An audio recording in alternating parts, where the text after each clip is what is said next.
Yeah, hi there. These comments are for WQ is your initials of your name, and this is Michael, the founder, owner, and the materials writer for the 7-step system to pass the TOEFL IBT, your online TOEFL course.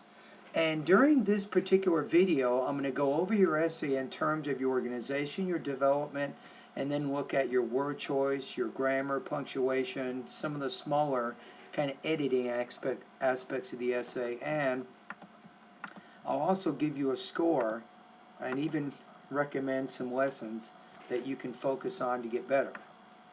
Okay, first of all, from an organizational standpoint, I think you're in pretty good shape. So in the beginning, you say different people have different ideas about how to evaluate a person. For me, I think to be a good roommate, we need to have these three following important qualities. Your second paragraph focuses around the first quality, which is caring about others as being important. In your body paragraph 2, you have helping each other as being an important quality in a roommate. In your fourth body paragraph, you have the idea of respect for privacy as being the final important quality in a good roommate. So from an organizational standpoint, there's a good connection with the beginning and the body paragraphs.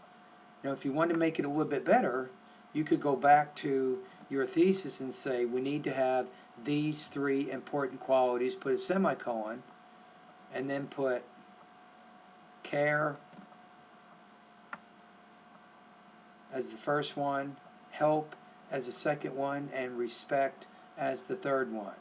And then you can go on and develop each of those points just as you did. That might tighten up your thesis a little bit better with what you do in the topics of those body paragraphs.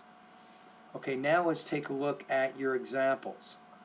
Very good development here. So in your second paragraph, you talk about how caring is important. And then you give the example. You say, for instance, when I was in my university, when I was in the dormitory of my university, one of my roommates did not care about other students' feelings. She was interested in playing computer games.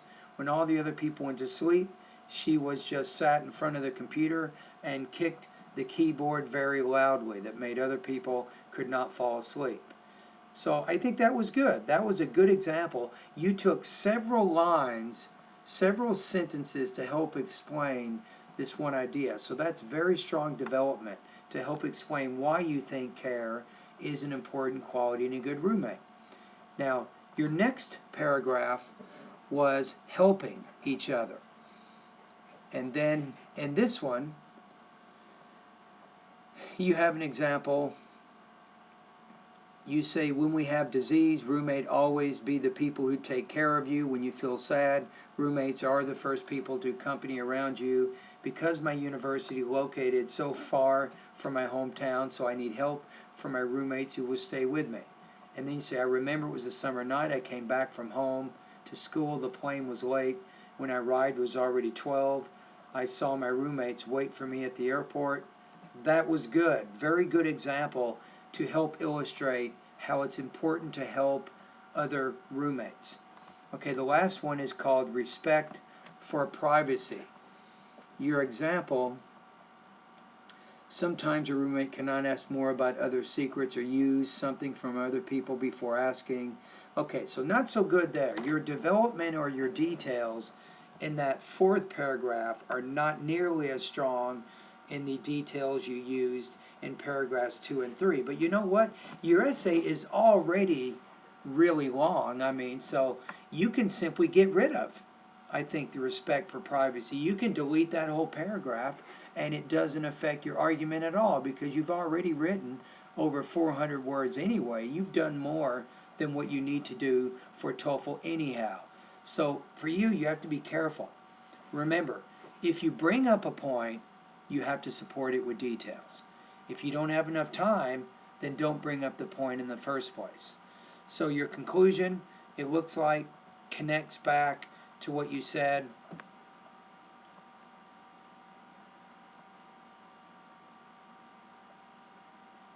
I don't know about this. Okay, this could run you into some trouble. Let's take a look at what you did in the conclusion. So we know in paragraph 2 you talked about care. We know that. We know in paragraph 3 you talked about helping as being important. And we also know you talked about respect or respecting privacy as being important, right? Now in the conclusion, you say, I think to be a good roommate, there are still lots of important qualities, not only these 3, following the rules, becoming a good roommate, you may not only get more friends, but also can get another family. It almost sounds like you're bringing up a whole nother idea here, but I think it's more you're struggling with the grammar. So it's a little confusing, but you might say something like this. You might want to say, although there are other important qualities to be a good roommate, caring, helping, and respecting others' privacy are 3 important qualities that will help me or other people get along with their roommates, something like that. So the main thing is you don't want to go in a different direction in your conclusion. You want to kind of restate and recap the key points of the essay without going in new directions. Now, I've talked about organization, I've talked about development. Let's take a look at grammar. I think one of the things that is going to cause you some trouble is I don't think that you have good control of your sentence formation. You're struggling with that a little bit. Okay, so let's take a look at an example what I'm talking about. Let's go to paragraph 1. You say, what are some of the most important qualities of a good roommate? Question, right? It's perfect. You say, in response to this issue, we need to analyze the proposition comprehensively from dialectical perspective. Dialectical, I'm not sure. Dialectical comes from dialect or dialectic perspective. Anyway, put a period there, and then you have a new sentence. Different people have different ideas about how to evaluate a person. How about comma, and then put and. For me, I think to be a good roommate, we need to have these 3 following important qualities. So you have so much trouble in that paragraph with your sentence formation. You're using, write this down, run-on sentences and comma splices. Again, write those 2 words, run-on and comma splices, those 2 concepts. Okay, the next paragraph, I'm going to give you a different type of error I see in your writing. This is called pronoun shift. You say, first of all, to be a good roommate, we should care more about others. Instead of saying you, say because we do not live alone or stay at home. And then after that, you have a sentence formation issue. You want to put a period, capital, when you do something not good. It will have a bad influence. Or when we do something not good, or when a roommate does something not good, it will have a bad influence on either our or his or her roommates. Right? So again, a lot of problems in this paragraph. I can honestly say here, you don't know when one sentence ends and a new sentence begins. You're not sure how to form your sentences. So you have a tendency to use a lot of commas, one comma after another, but that does result in comma splices. Okay, let's go to the next paragraph. Let me see if I can give you, I think this is more of a word choice error. You say in the 3rd line of your 3rd paragraph, when we have, I would say a disease, and then I would say a roommate always needs to be the person, not people, the person who takes care of us, because you said we. So you're shifting around a lot of pronoun problems, but to me, disease, I don't think that's the right word. I think you want to say when we have an illness. Illness is less serious than disease. So this is kind of a word choice issue. And also be careful with your words like roommate, which is singular. You can say a roommate or roommates always. How about need to be? A roommate needs to be the person who takes care of us. Okay, let's go to the fourth paragraph. Let me see if I can find a different kind of problem here. Okay, let's go to the second line. This is a pronoun, or actually a possessive adjective here. It's plural, but the subject is singular. So you say everyone has their own secrets. But how about this? You say even though we live together, we have our own secrets. Or roommates have their own secrets. Or a roommate has his or her own secrets, or everyone has his or her own secrets. Okay, let's go to the last paragraph again. There's a lot of structural errors in the essay.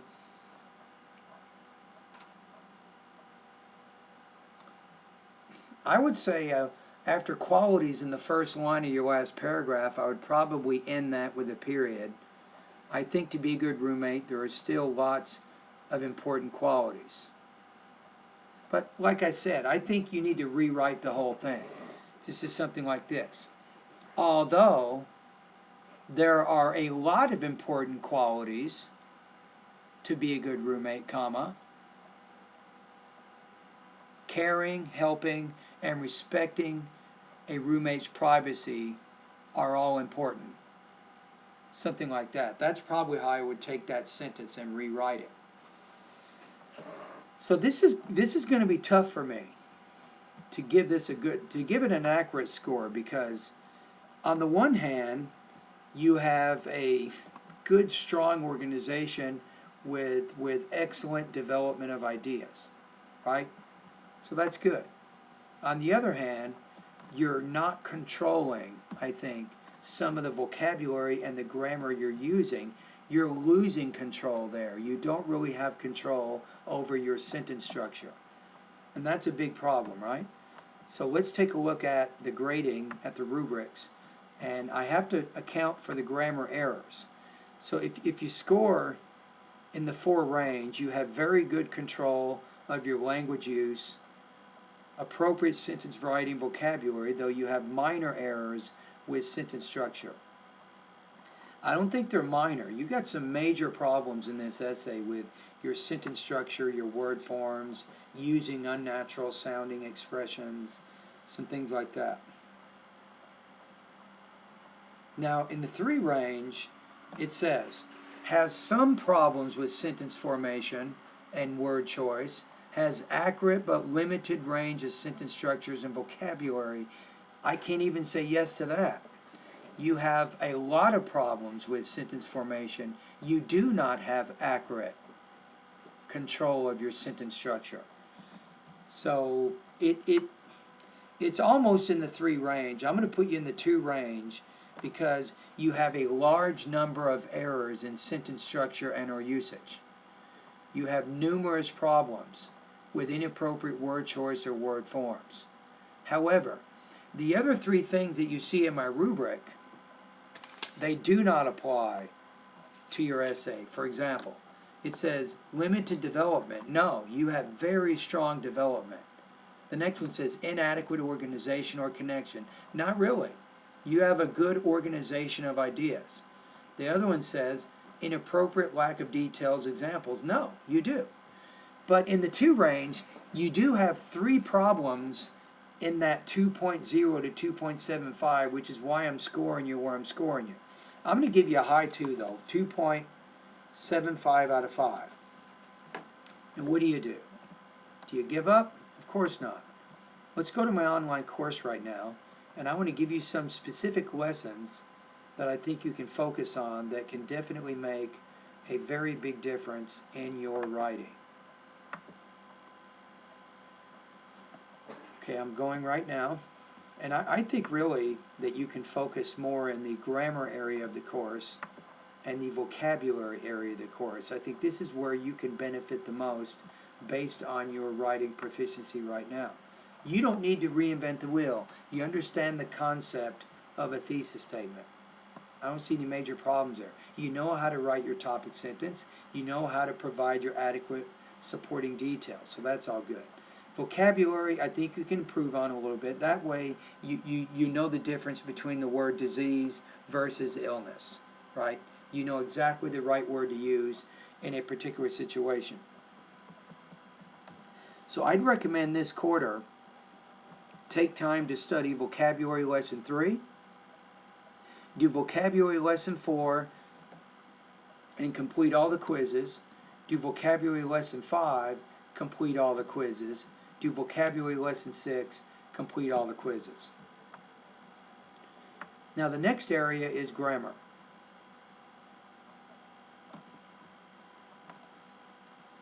Take a look at lesson number 1, sentence variety, lesson 2, being more concise, lesson 3, you really need to understand this, when to use commas.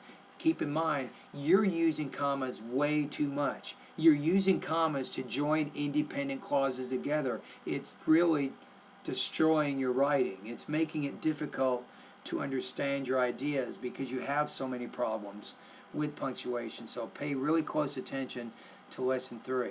Also lesson 4, and then lesson 7. Writing and grammar exercises.